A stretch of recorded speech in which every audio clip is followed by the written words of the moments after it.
Do you or anyone know anyone that has had their vehicle stolen recently?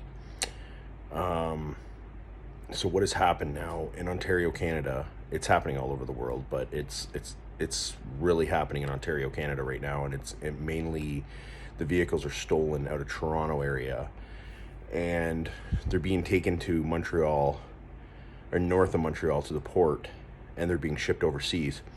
So a person I know, he had his TRX stolen 6 months ago, and it was recovered once, and then it was stolen a second time.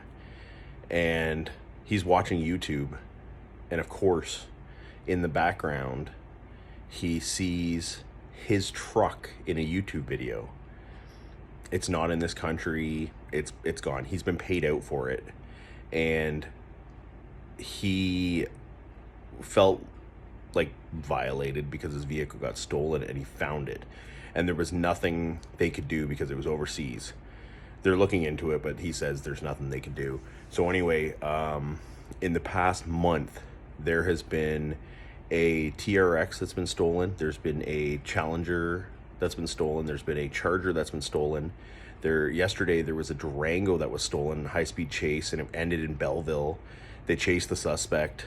He ended up crashing in the Quinte Mall parking lot, and everybody's from Montreal. Everybody is from Montreal. Every single person that got caught is from Montreal. So how do you protect yourself against your vehicle being stolen? You're like, well, I've got a brand new vehicle. It can't be stolen. It can be stolen 10 times quicker that it's newer, because you can use, if it has a turn dial shifter, a turn dial, you pull the neutral, push it down the street, program it, and then you're off. You're done. You're gone.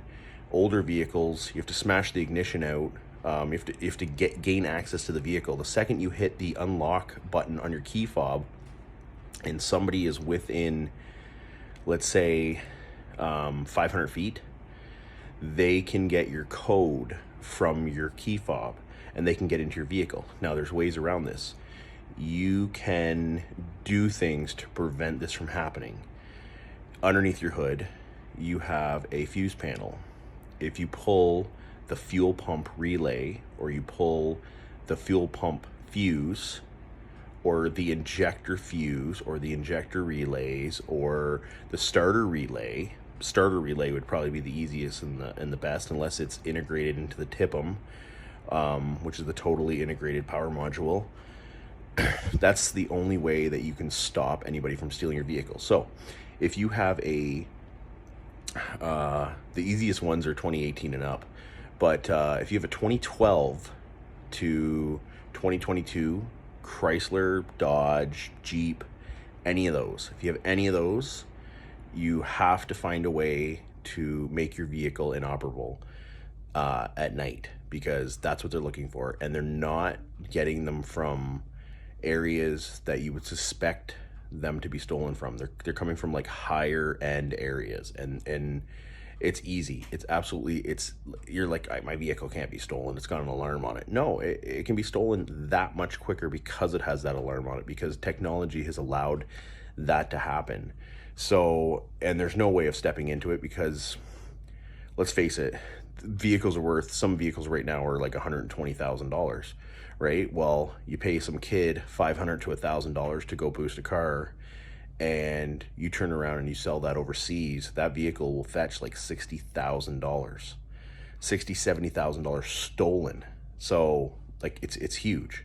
They're not stripping them unless it's a Hellcat, or a if it's got a 6.2 liter supercharged motor in it, then they're going to strip the vehicle and they're going to put the motor into something else, or they'll ship it overseas and somebody will pay some ridiculous price.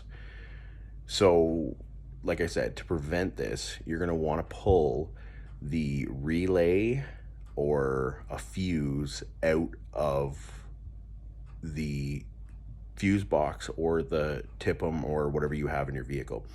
It's not just Chryslers, but those are the main vehicles that they're stealing, because somebody has figured out just how easy it is to copy your code for your key fob. And they have found out that, well, like Dodge has made it really easy, because you pop a panel and you pull pull a cord, not a cord, a tether.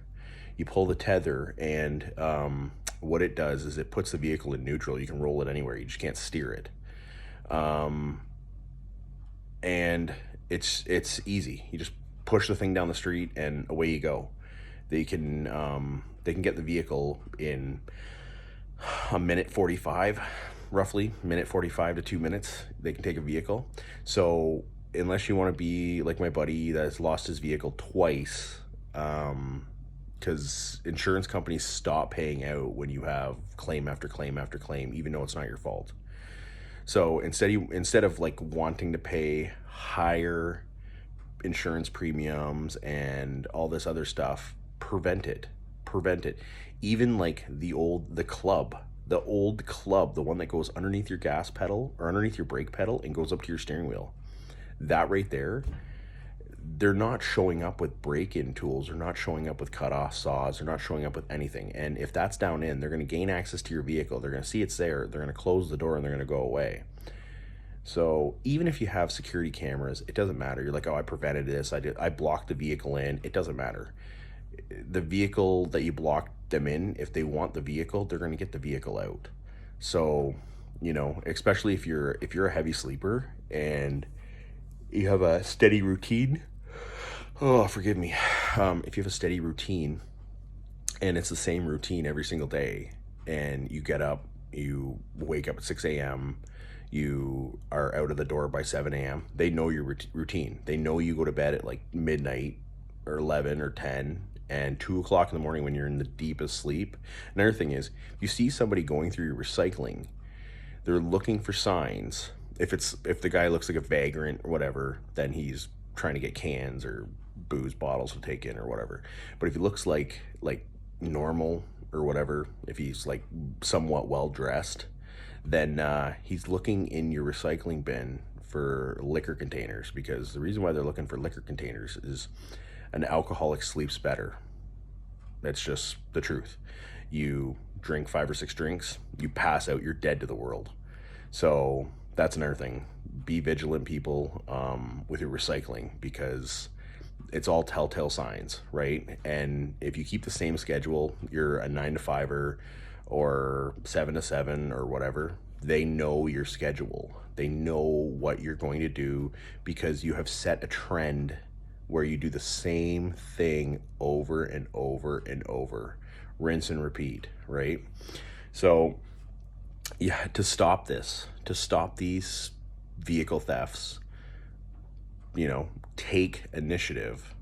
Don't try to stop the people, because if you stop, like we live in Canada, unfortunately, if you try to stop a car thief, you end up hurting them. They can sue you and win. They'll win every single time because you assaulted them. And that's like in America, if you feel threatened, then you can take the law into your own hand. In Canada, we have no rights. The Canadian Charter of Rights protects the government against the Canadian citizen, not the other way around. So we have no rights in Canada, and we've seen this time and time again, with Trudeau and his BS. But anyway, so if you don't want to lose your car and you don't want to pay high insurance premiums, then, take the initiative and do what you got to do to save yourself a whole lot of headache and a whole lot of heartache. All right. See you on the next one.